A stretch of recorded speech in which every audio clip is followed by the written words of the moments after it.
Bonjour, je te retrouve avec bonheur afin, une fois de plus, de rompre le pain de vie, c'est-à-dire la parole de Dieu. Hier, rappelle-toi, nous avons vu que le diable a tenu des propos mensongers et incité Ève et Adam à violer la parole de Dieu. N'oublie jamais, toutes les fois que Dieu dit quelque chose, le diable dit le contraire. Chaque fois que Dieu dit quelque chose, le diable dit le contraire. Lisons dans 1 Samuel chapitre 8, versets 1 à 5. Mais juste avant, prions. Notre Seigneur, notre Dieu,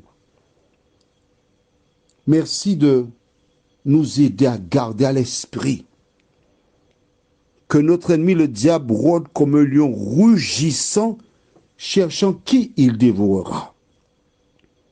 Aide-nous à être sur nos gardes, tandis que nous lisons la parole, que le Saint-Esprit continue de nous éclairer au nom de Jésus et pour ta gloire éternelle. Amen. Un jour, un homme qui s'appelle Elkana avait une femme qui s'appelait Anne. Anne était stérile et Elkana a pris une femme qui s'appelait Pénina, car en ce temps-là, puisque Dieu avait dit qu'il n'y aurait pas de femme stérile dans le pays, les gens, tu connais les gens déjà, ils sont toujours à l'écoute pour surveiller, mais depuis le temps où vous êtes mariés, là, vous n'avez pas d'enfant, il y a un problème. Et les parents d'Elkana mettaient la pression sur Anne en disant « Ah, tu es stérile, tu es maudit, tu as un problème. »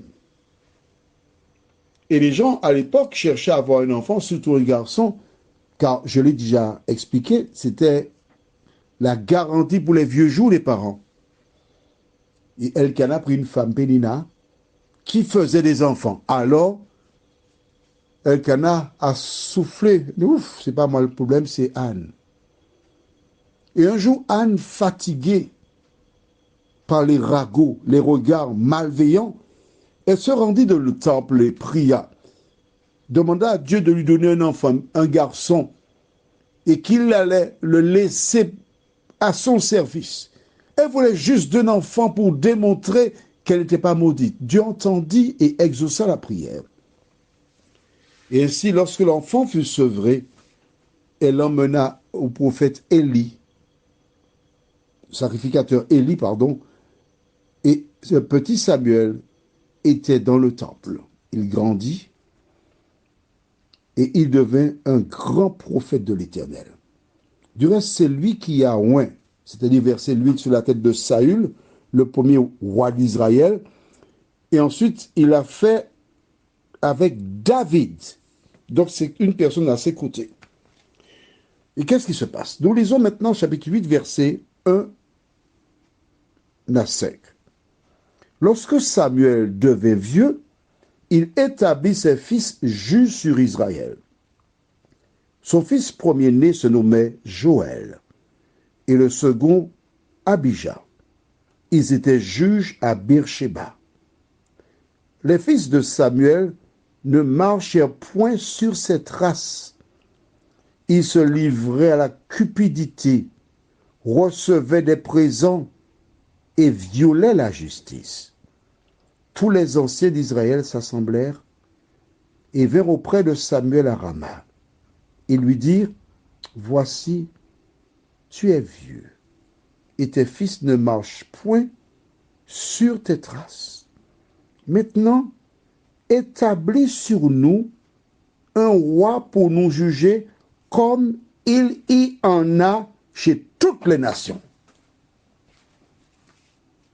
Ok, prenons le temps pour bien étudier ces versets que nous venons de lire.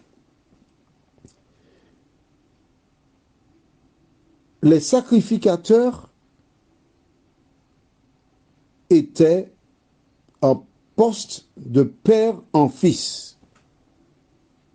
Voilà donc pourquoi Élie, qui était avant Samuel, avait ses fils qui étaient dans le service.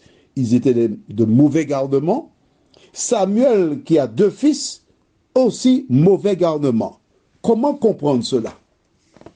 Et aujourd'hui, probablement, des personnes qui sont des dirigeants dans les communautés religieuses protestantes, puisque c'est là où, selon la Bible, le berger doit être marié, souvent les enfants de ces personnes sont exactement comme ceux de Samuel. Pourquoi?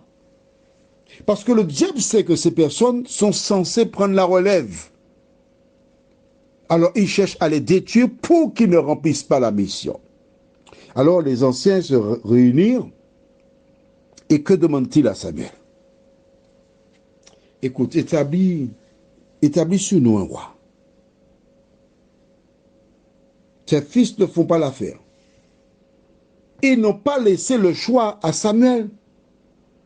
Ils pouvaient dire, voilà, tes fils ne font pas l'affaire, il faut nommer d'autres juges qui ont la crainte de Dieu parce que tes fils se livrent à la cupidité, ils violent la loi, ce n'est pas ce qui convient pour le peuple de Dieu. Non. Ils ont saisi l'occasion pour demander à Samuel de leur donner un roi comme il y a chez toutes les nations. La seule nation qui n'avait pas de roi, c'était Israël. Pourquoi? Jusque-là, l'Éternel parlait au prophète, donc à Samuel, qui à son tour s'exprimait, parlait au peuple. Mais on ne veut pas ça. Les autres, ils ont des rois, nous voulons aussi avoir notre roi. Pourquoi être avec un prophète? C'est non, mais non, on ne veut pas de ça. Ils étaient tous d'accord. Mais attention, en décidant de faire comme les autres, ils sont en train de faire quoi? De rejeter l'Éternel. Qui est derrière ces gens? Le diable. Parce que Dieu s'adressait chaque jour à Samuel. Les choses ne traînaient pas. Et quel que soit le problème qui était rencontré, Dieu donnait la solution.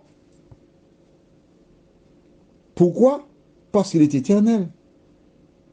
Parce que ses pensées ne sont pas nos pensées. Et il sait exactement ce qu'il faut faire. Non. Nous voulons deux rois comme les autres.